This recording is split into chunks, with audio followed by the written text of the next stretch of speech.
Welcome to Solutionaries, where we talk to creative problem solvers in our communities who are making things better. Today, solutions for food insecurity, solutions to our most basic need. It affects millions across the country, according to the USDA, but there are solutionaries in multiple states tackling the problem head-on. In Houston, a look at some of our most vulnerable, babies who are just days, weeks, or months old. A national formula shortage has families reeling, but one mother is crowdsourcing help and resources to create solutions. Just outside Orlando, our team found when schools are out, sometimes so are consistent meals. You think you're making a difference? Yes.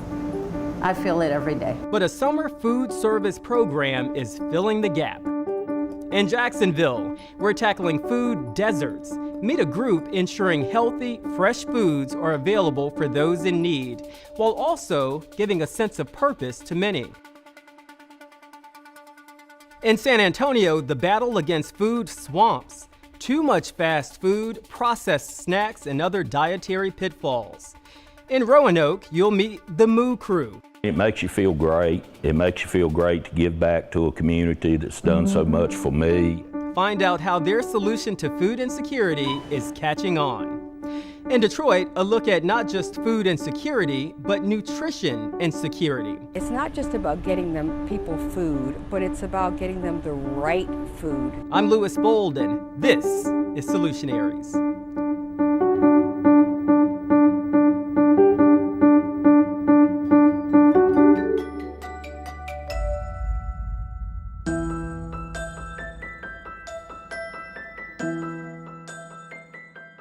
There are food deserts all across America, in urban and rural areas.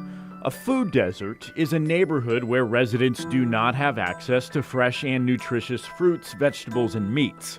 Instead of grocery stores and farmers markets, people here have corner marts, dollar stores, and gas stations. These sell mainly low-priced and low-quality processed foods. To make matters worse, many people don't have cars to get to grocery stores. The USDA found nearly 40 million people, or 13% of the population, live in a food desert. We looked at 6 cities across the country. Houston has nearly 100 food deserts. San Antonio, 70. Detroit with nearly 45. Orlando and Jacksonville have 40. Roanoke has 10. In each of these places, as many as 15% of households don't have a car. A Johns Hopkins study found these areas have lower levels of education, lower income, higher rates of unemployment, and they are disproportionately black. Attracting grocery stores to these areas is difficult because they typically don't produce profits, as residents here have less money to spend.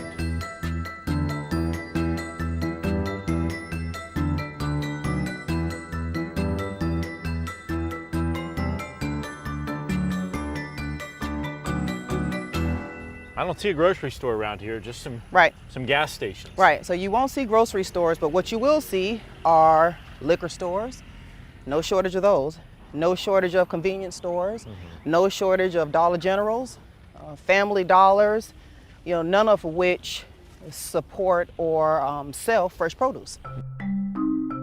It's called a food desert. It's an urban area where it's difficult to buy affordable or good quality fresh food, and it affects nearly 40 million Americans. People who are affluent have many choices, and people not so much. And so when you have a great income and a lot of automobiles, you can simply just get in your car and drive to Whole Foods or drive to Fresh Market or drive to Sprouts, but you don't have those options here. Many people don't. What are the problems with people who don't have access to that fresh food? Yeah, so people who don't have access to fresh food survive on processed foods, survive on sugar, survive on a lot of carbs. And that translates, that's long reaching. So it has consequences beyond that dinner table. It impacts children's ability to learn, children's ability to grow and thrive. Mika Hardison-Carr hopes to be a part of the solution, even if her part is small. I am the owner of the Urban Bee, and I am also the beekeeper here at White Harvest Farms. Oh, and I run the community garden. Okay, so you wear many hats. Many.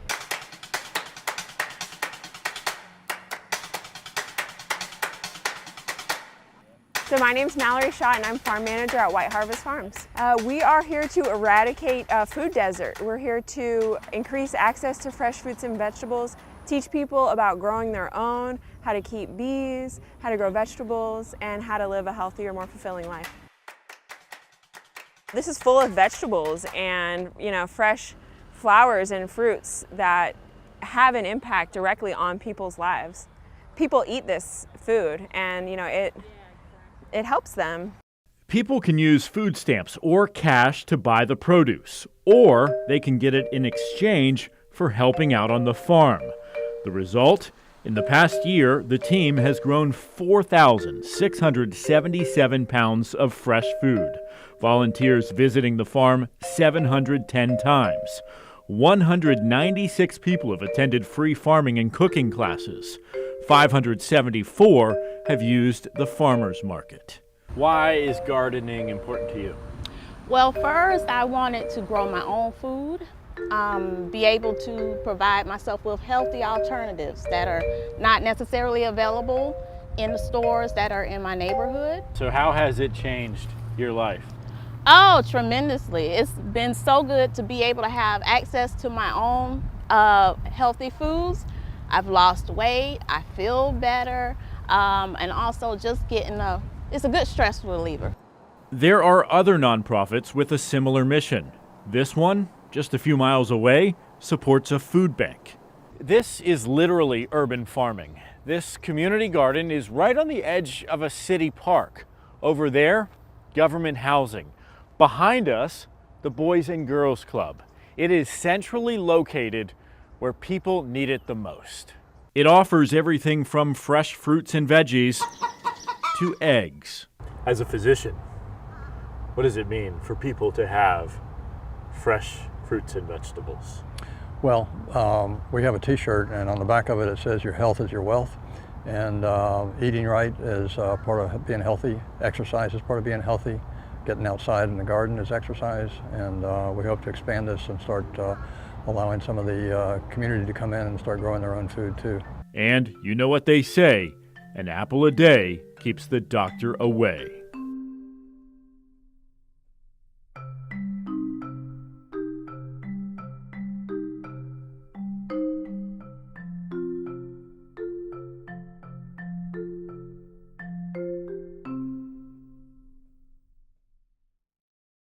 I just really wanted to welcome you guys to Midway School of the Arts. It's an incredible space where we welcome the community and hundreds of our summer school learners and make sure that nutritious and delicious meals are available to them every day. My name is Richard Miles. I'm the Assistant Director for Red Apple Dining at Seminole County Public Schools.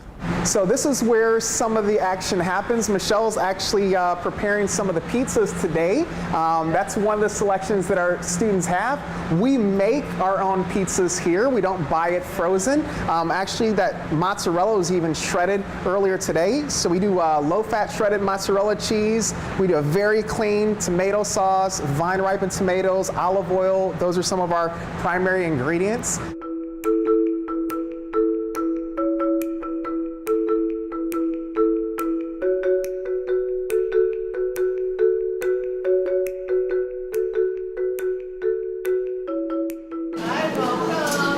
They come in and they'll say, oh, I'm so hungry this morning. And you're like, well, why are you so hungry? No, I didn't eat last night. Well, that just, you know inside why they didn't eat. And it just kind of rips at your heart. And you're like, okay, let's get you everything that you can get to eat. And let's make you happy. And you come see me at lunchtime and we're going to get you another full plate. I do want to stop for just a moment here and make sure that everyone understands that we are open to everyone. So there is no one that has to be a Seminole County resident, nor do they have to have... It's not just school. It's not just school. You don't have to be enrolled. Anyone can come on out. How do you guys welcome do that? them to do so. So the summer food service program is a special opportunity in which we're able to attach ourselves to funding that feeds all children, because they know children move around in the summertime. They could be at an aunt's house or a grandparent's house.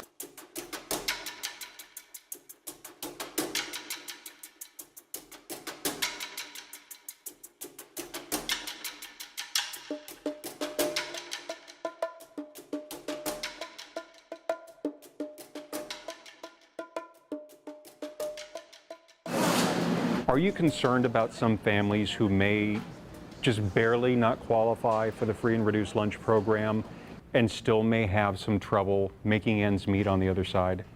If there is anyone that's come into hardship or special circumstances, there is a method for us to take care of them as well. It's just really important that you go to our website, that you give us a call so that we can help you and your family and find out exactly what your needs are. If someone recently lost their job or became transit in their home situation, there's special methods available to help take care of those families too. There you go, sweetheart. I like Wednesday days because they give us pizza and stuff.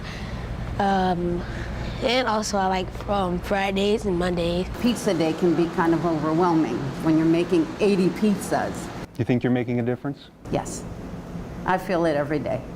Especially when I see a lot of my students after they've grown up and they still remember me and they're like, oh, you used to be, and I'm like, yeah, I'm like, how you doing? I'm doing great. I remember you. They said, you always used to smile and you were so nice to us. So you know you've touched their hearts.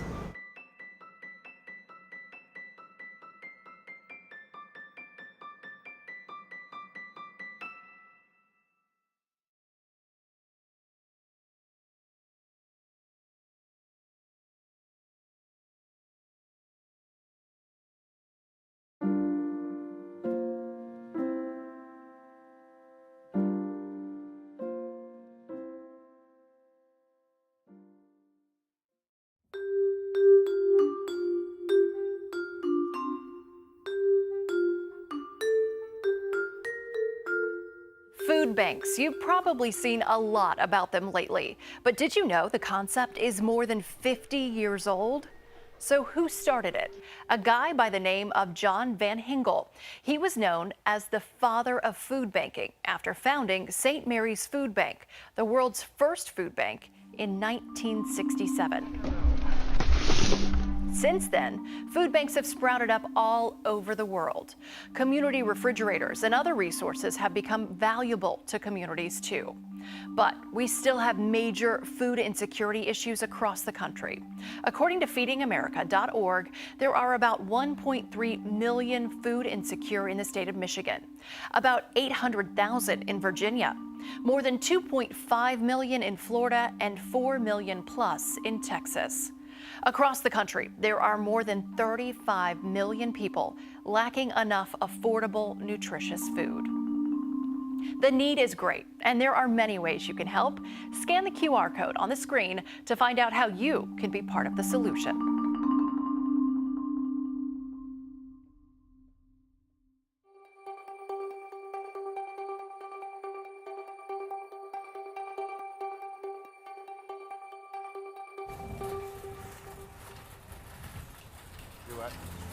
Well, we had a nice day for this, huh? Morning. Morning. For me personally, it's hard for one person to do something alone, but when you get with a group like Rocky Mount Rotary. Is that it? 2 gallons. Okay, we got it? Yep. You can do so much more as a group. Thanks, guys. I'm Bill Jacobson. I'm a member of the Rocky Mount Rotary Club. Well, the Muku really was a brainchild of our president, Joey Cornwell. And Joey was a dairy farmer, grew up as a dairy farmer, and there are a lot of dairy farmers that are in our Rotary Club. So he had this challenge through Rotary International, and we needed to come up with something we could do as a club in addition to the little free pantries, which is something we also do. So he decided that the Moo Crew would be created. Every week we have a little cup in the middle of our tables, and we put dollars in there, and that helps pay for us to deliver milk every Tuesday, and that's the Moo Crew. Through today, we have delivered 388 gallons of milk.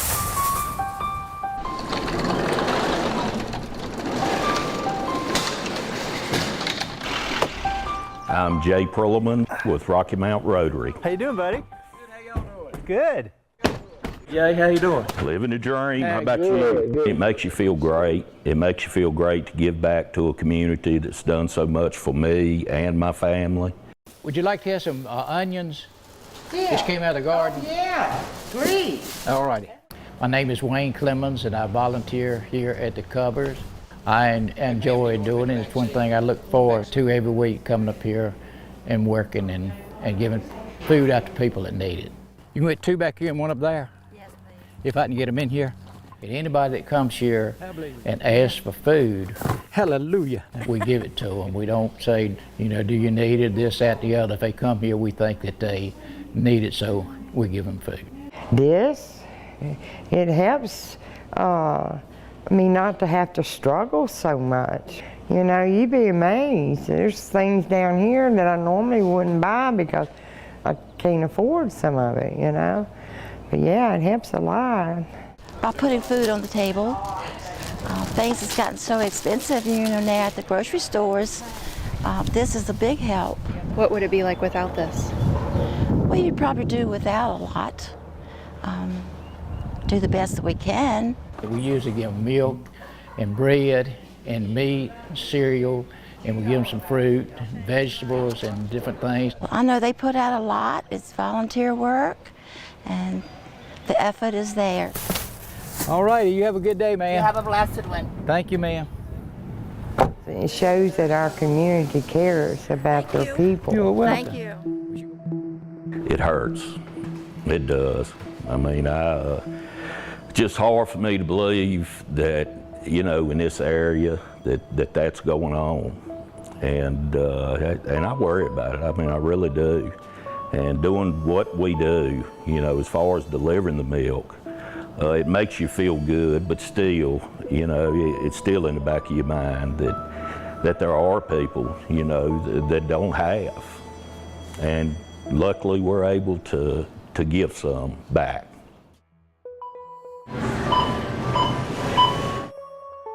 All right, guys. Today I heard what you guys are doing. We appreciate it. We'd like to donate it today to you guys. All right? Thank with you the so much. $250 gift card for the donation for the community. Thank you so much. Thank you. No problem. Thank you for it. No problem. Appreciate it. Thank you. Today's paid for. Yeah. And then another $250. So what will that mean? That means we can continue doing more. That was great news. Very great news. Kroger, A1, I mean, oh my goodness. I have some great news for you. Good, good. This morning we went and picked up our milk. Good. And Fritz, the manager at Kroger, not only paid for the milk today, also is donating $250 to Rotary to keep the milk coming, and also donating $250 to you over here at his cupboard. Oh, well, that'd be great. We can use that money. We use it, buy some bread each week for the people. And we're about to run out of the bread money, so that will come in handy. We can use it for that. Good stuff. Well, that'll be great. That's good stuff. Very good, very good. And we appreciate all y'all doing and bringing the milk to us. And Wayne. where we'll be able to, you know, help the people that come here. So it's our pleasure. That's what we're here for, to help people. God supplies the food, and we're here to give it out to the people that need it. Amen.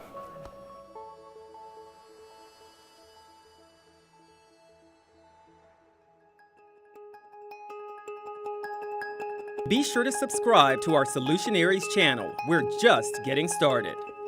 An area the U.S. Department of Agriculture calls a food desert, a low-income area where the nearest grocery store is more than a mile away. Having limited access to nutritious food can be damaging. We know that in District 3, we have some of the highest diabetes rates in the entire city of San Antonio. We're continuing to grow out there with single-family housing as well as multifamily housing, and we still do not have a grocery store out there. The Healthy Corner Stores program started up in 2019 on the south side. It's now expanded to over 30 stores all across the city. We're working in areas that just have low access to food, specifically healthy, fresh fruits and vegetables. For those living near corner stores, this program has changed their lives. In the past year, we've sold over 100,000 pounds of produce out of all of our stores. There's really nothing out here. It's usually a hassle, so we get it delivered to us. That way we don't drive so far. I have a newborn and it's hard to get to there and come back. The San Antonio Food Bank's mobile mercado is bringing residents in food desert areas access to free fruits and veggies and other healthy foods at a very affordable price. So I'm Eric Cooper, President and CEO of the San Antonio Food Bank. I've actually been at the food bank here in San Antonio for 21 years. When it comes to food insecurity, that's a term used for families that don't know where their next meal's coming from. The mobile mercado is designed to do just that. It is designed in some ways to provide hydration to the food desert, to give people access to good, healthy food right at the curb. Sometimes people use a term called a food swamp. That's a geographical area that maybe the density of fast food or fried foods is high, and oftentimes a food swamp can be located in a food desert, which just means that that community has a higher probability of high rates of heart disease, high rates of diabetes, high rates of chronic tension. It's tight for everybody right now, just with everything going on.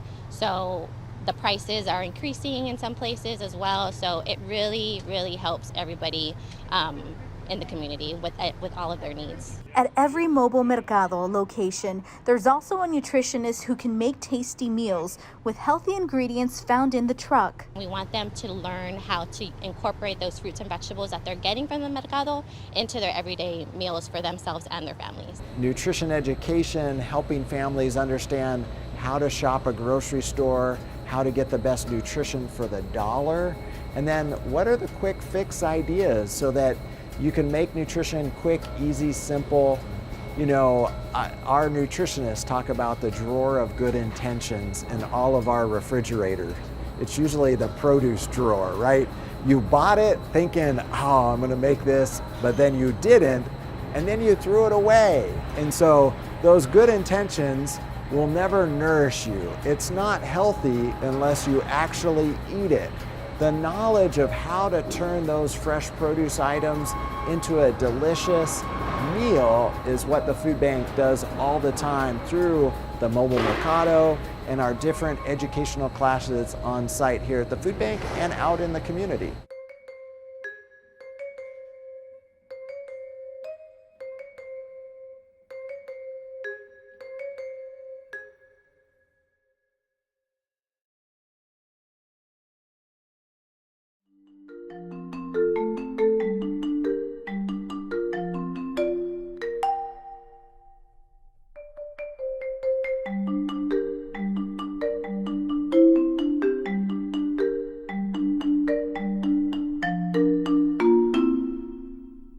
It's just not a good feeling to be on edge at every moment. Is my baby going to eat today? What kind of world do we live in? I'm like, how is baby formula missing? We had tried everything for her. Sorry.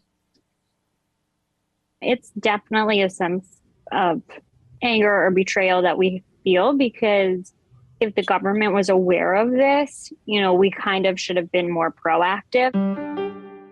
The head of the Food and Drug Administration on the hot seat, facing congressional scrutiny over the baby formula shortage and the whistleblower complaint regarding Abbott's facility. Potentially putting babies at risk and forcing parents to play a game of Russian roulette. The pandemic, the war in Ukraine, and labor supply issues have all had an impact. At the beginning of the year, there was an 8% shortage of formula, and today that's estimated to be 30%. Texas has been hit particularly hard. The formula out-of-stock rate here is now 50%. I give everybody an F on the entire spectrum of this, from the company itself to the FDA oversight. I've directed my team to do everything possible to ensure there's enough safe baby formula and that it's quickly reaching families that need it the most. The sight of the first Operation Fly Formula aircraft touching down from Europe brings some relief. I'm glad that somebody is listening. As parents scramble to find baby formula, the Better Business Bureau is issuing a warning about potential scams. There's a lot of new moms out there that are very nervous and very upset because they can't find it in the store. So the next natural thing to do is to go online. Not everybody is completely honest. If your baby is healthy and is at least 6 months of age, you can give whole milk again with some iron fortification temporarily, 2 or 3 days. We do not recommend making formula at home. If we don't fill this gap, families will attempt to fill the gap themselves by choosing to dilute their available formula or choosing to feed their infants something not made for infants. That cannot happen. Moms turning to all of their resources to help feed their child. A wonderful mom in Maryland actually said, I have this sample can of formula, I can mail it to you. And I said, great, just tell me what the shipping cost is in your Venmo and I'll pay you back. And she said, oh, just consider it a gift. In a way, I was helping facilitate crowdsourcing of information for people to just constantly look and check for updates and go out and seek out the formula that they need. What I realize in all of this is you cannot beat a mama. Mamas will do whatever we can to make sure their children are taken care of. Be sure to subscribe to our Solutionaries channel. We're just getting started.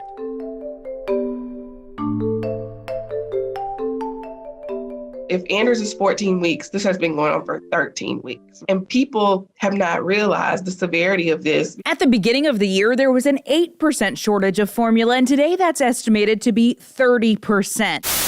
Texas has been hit particularly hard. The formula out-of-stock rate here is now 50%. You go into Kroger, Randall's, Target, Walmart, the shelves are empty. Haley, this is something that you can relate to. Yeah, you guys know I had 2 babies during the pandemic and I had trouble finding baby formula the whole time. For me, it was hit or miss. Sometimes online orders were canceled. But as you heard just now, parents are getting increasingly more scared and the shortage has gotten worse.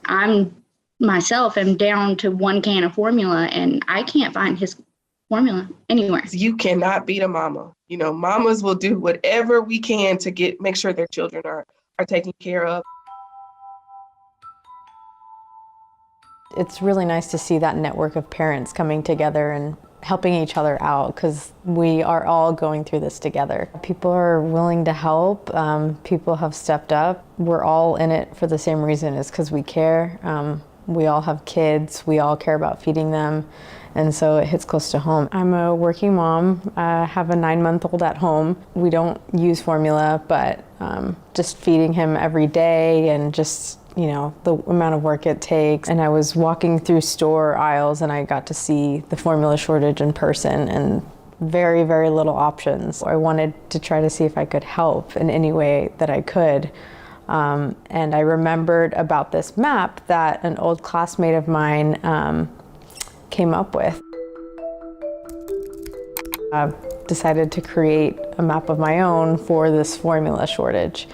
And the idea behind it was for people to go out into their local stores and pinpoint from home that they're willing to donate formula, and they're able to put in the description what kind of formula it is and even upload pictures. In a way, I was helping facilitate crowdsourcing of information for people to just constantly look and check for updates and go out and seek out the formula that they need. There's need formula, there's can donate formula, there's need breast milk, there's can donate breast milk, there's also milk banks. I would actually encourage those that are looking for breast milk to go that way rather than by other ways because it's safer that way. The last one is formula in store. So whenever you get to the map, if I were to go to a store and I saw some formula that I needed, I click on the green little pinpoint, I search for the place, I select a category, so in this case I'm at a store, so I click formula in store. The title could be something like the brand of the formula that helps draw people's attention. And then in the description, I would write something about how many cans that I'm seeing or the variety of brands, because some stores are more well-stocked than others. And then there's the option to add pictures as well. So when I click on add pictures, it automatically brings up through my phone's camera the ability to just take the picture right then and there and upload it.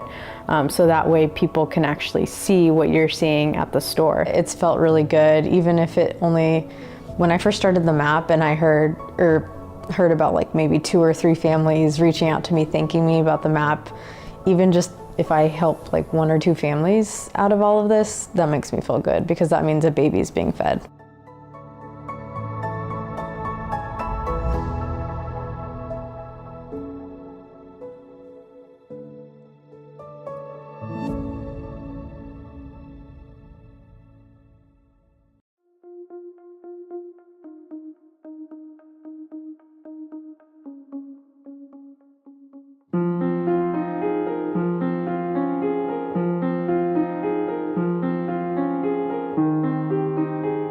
You've probably seen this quote before: "Let food be thy medicine, and medicine be thy food." And that quote is most often attributed to this guy, Hippocrates, widely known as the father of medicine, and he said it way back in 400 BC. Except he didn't. Scholars have looked, and it isn't anywhere in his writings. The first mention of it was in 1926 in a fad diet book from one of the first health gurus in Los Angeles. But just because it doesn't come from the best place doesn't mean it isn't true. Across the U.S., more than 11 million people are considered food insecure by the USDA. But there's another problem. It's what's known as nutrition insecurity. And that's most easily shown like this. I thought the best way to show this was through Venn diagrams on a whiteboard, because nutrition insecurity is more than just not having enough to eat. It actually breaks down into 3 things. The first is pretty simple. Is there enough food for you to eat? And is it near you? Usually within a half a mile is best. If you can get there, is that food healthy? A big problem in a lot of cities all across the country. And last is access. Can you get to that food, if at all? A lot of times people don't have cars, and the public transit is bad. Also, access is cost. Some of that food can be very expensive. And in all of these places where this overlaps, you find another problem: healthcare costs also on the rise, often because people have to spend money to get healthcare, and they have healthcare needs because they haven't been getting the food that they need. In 2022, the Michigan Food Security Council found healthcare costs from food and nutrition insecurity were more than $1.8 billion every year. And most of those are chronic health problems like diabetes, heart disease, and hypertension. It creates this sort of loop. People can't get the healthy food because they can't afford it, which makes them food insecure, which makes their health problems worse, which means they have to spend money on healthcare, but then they can't afford the food they need. People trapped in this loop of poverty, poor health, and hunger. And it happens year after year. The council saying there is often a perpetual cycle of income restriction, food insecurity, and adverse health outcomes, which is incredibly difficult to break. But there is a program in Detroit working to make food medicine and to help break that cycle of poor nutrition, poor health, and high costs. When you're in the office and they say, well, to manage your diabetes, you need to eat these foods in this way. And then you realize that you want to manage your diabetes, you want to avoid the complications of, non-traumatic amputations, blindness, heart disease, all of those things that go with diabetes. And yet when you go home, you don't have access to the very things that your provider and your team within the healthcare setting told you about. Dr. Kimberly Dawn Wisdom is with Henry Ford Hospitals in Detroit. She helps lead programs called Henry's Groceries that deliver food right to people's doors, and a program called Fresh Prescriptions, or Fresh RX, which helps put people on specific healthy food plans depending on their specific needs. So what happens is when individuals go and meet with their doctor will say, okay, eat better. But oftentimes as physicians, we're not trained on how you need to eat better for your particular condition. So this way, we don't have to have all that nutrition expertise. We actually can refer you to a community educator that we link the person with. In 2015, the programs started with just a handful of people. Nearly a decade later, they've ballooned to help cover more than 1,300, which in a city like Detroit, where 50% of the residents are food insecure, it may not seem like a lot, but it is a start. And we know these programs really work. In a study in Preventative Medicine Reports that looked at the number from these programs in Detroit, took a look at levels of A1C, which measured blood sugar. Those levels have to be closely monitored for people with diabetes. The study found that just $10 a week for 2 months for fresh, healthy food helped lower blood sugar levels dramatically, while people who didn't get that money saw their levels rise. So these programs work in a few key ways. The first is just getting people food. Programs like Fresh RX already do that right to their door. Also making sure that that food is healthy just like before, and also these are prescribed diets. In most cases the food is healthy even when it's not. The last one is the most important one, education. So often people don't know how to prepare their new healthy food or don't know how to prepare it in a healthy way. These programs try to make sure that all three of these things happen so they can help alleviate some of those chronic issues. It's not just about food. It's about food that is nutrition dense, that has the right calories, because all food is not the same. In places all across the country, there are plans like Henry's Groceries and Fresh RX, and during the pandemic, they were invaluable, but they simply don't go far enough. Okay, one more Venn diagram. It seems like this should be a thing that we can solve on a wider scale, but there are major hurdles standing in the way. The first is funding. So many of these programs are cobbled together by grants and donations, meaning sometimes that money can dry up or they have to meet strict standards. The second is insurance often doesn't cover these kinds of programs or these diets, only in cases that are really specific, like after weight loss surgeries or people with wasting conditions. Finally, it's follow-up from doctors. So often a doctor will prescribe a new diet or say you need to eat healthy, but then not be able to follow up with their patient, or that patient falls through the cracks, and tracking them down can be time-consuming and really expensive. So even if Hippocrates didn't say food is medicine, he's definitely famous for something else, which makes this all come full, circle.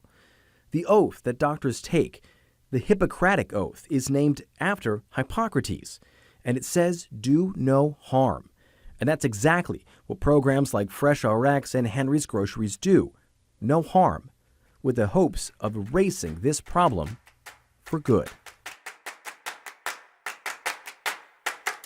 We'd like to hear what you think about the topic. Leave us a comment below. And be sure to subscribe to our Solutionaries channel. We're just getting started.